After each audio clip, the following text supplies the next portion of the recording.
ஆதி என்னும் பராபரையே அன்பான மனோன்மணியே சோதி எனும் பஞ்சகத்தாலே சொற்பெரிய கரிமுகனே தீது நீக்கும் கந்தவளே தருத்துகின்ற குருநாதர்களே 18 சித்தர்களே பண்பான பரமசிவமே ஓதியே ஜோதிடங்கள் உரைப்பதற்கு நாத விந்து வடிவாக நல்ல துணை ஆவீரே.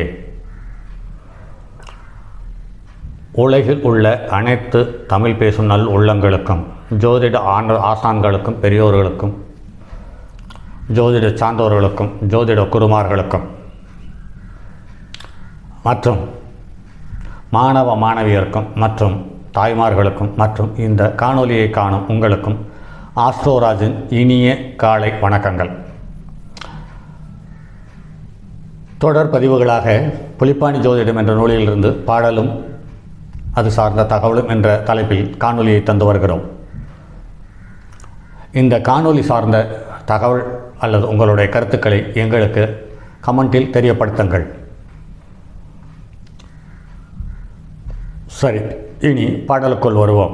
பாடல் எண் 165 ஐந்தில் சனி நின்ற பலன் என்ற தலைப்பில் இந்த பாடல் சொல்லுகிறேன் அஞ்சுக்கு கிளேசனவன் சுயதேச பரதேச வாசம் சென்மன் விள்ளுகிறேன் விதிகுறைவு மெலிந்த தேகன் விளங்குகின்ற புத்திரரும் பறந்து போகும் புள்ளுகிறேன் பெரியோர்கள் கண்ணுற்றாலும் பூதளத்தில் அதிகாரி பெரியோர் நேசன் நல்லதொரு திசை புத்தி பொருளும் சேரும் நலமறிந்து செப்புவாய் சனிக்குத்தானே என்று கூறியுள்ளார்.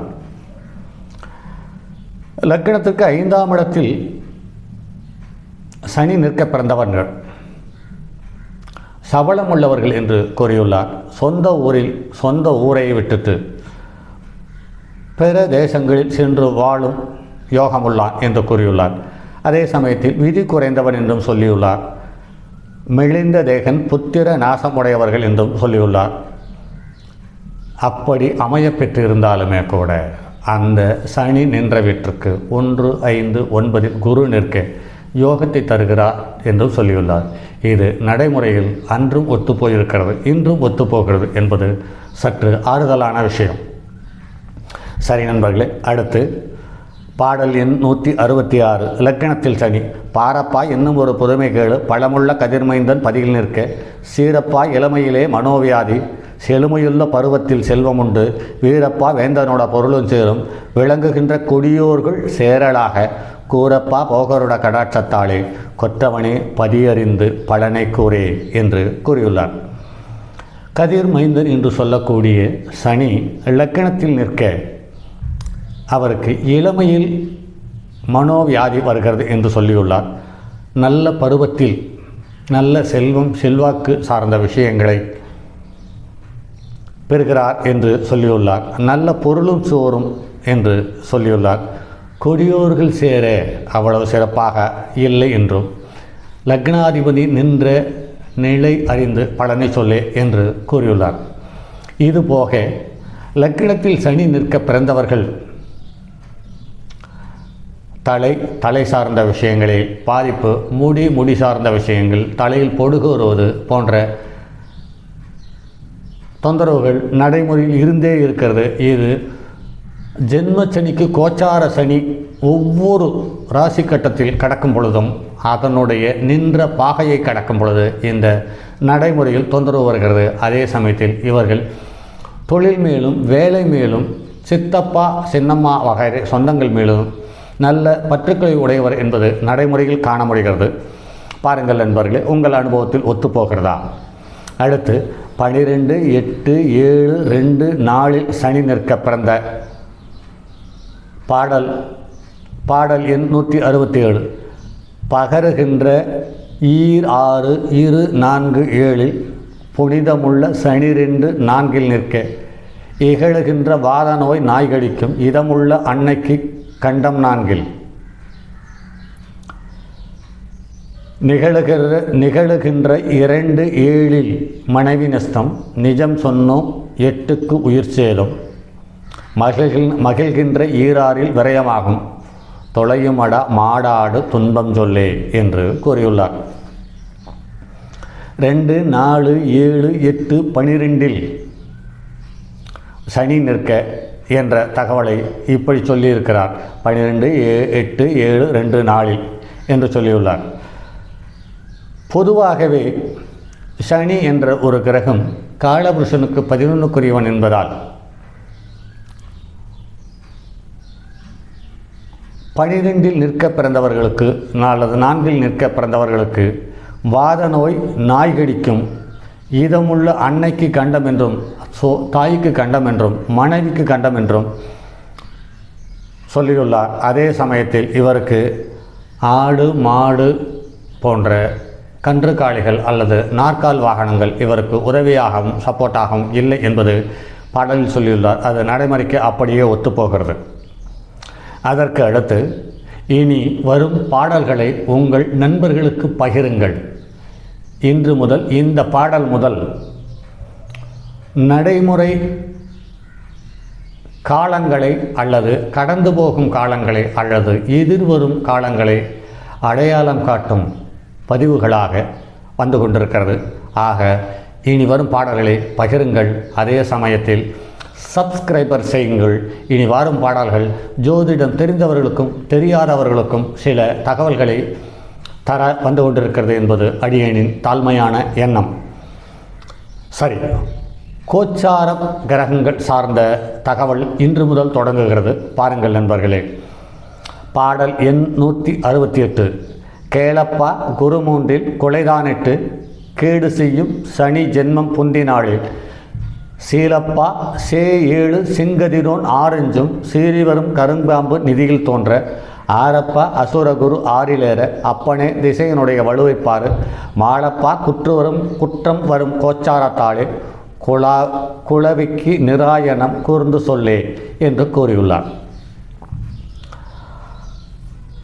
குரு என்ற சுபக்கிரகமாக இருந்த போதிலும் அவர் 3இல் கோச்சார ரீதியாக பயணிக்கும் பொழுதும் 8ஆம் இடத்தில் பயணிக்கும் பொழுதும் கேடு செய்யும் என்று சொல்லியுள்ளார்.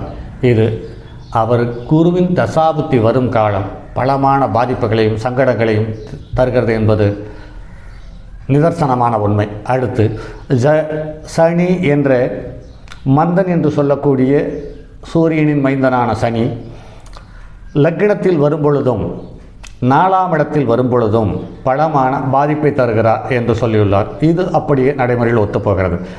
அடுத்து செங்கதிரோன் என்று சொல்லக்கூடிய சூரியன் 6ஆம் இடத்திலேயும் 5ஆம் இடத்திலேயும் பயணிக்கும் காலங்களில் நெருக்கடி, சிக்கல், அவமானங்களை தருகிறார் என்பது கூறியுள்ளார். இது நடைமுறையில் ஒத்துப்போகிறது. அடுத்து ஆரப்பா அசுரகுரு 6 லக்கிடத்துக்கு 6ஆம் இடம் என்று சொல்லக்கூடிய ரோகச்சத்துருஸ்தானத்தில்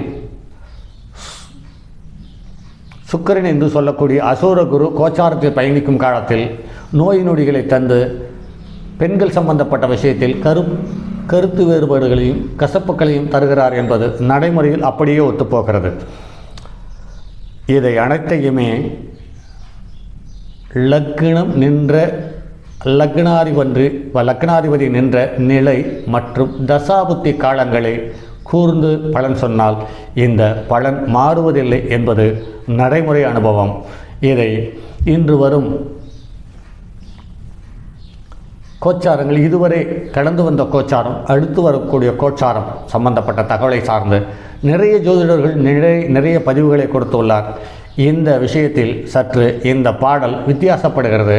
அப்படியே கவனித்து பாருங்கள். நிறைய விஷயங்களை தொட்டு காட்டுகிறது என்பது நடைமுறை அனுபவம்.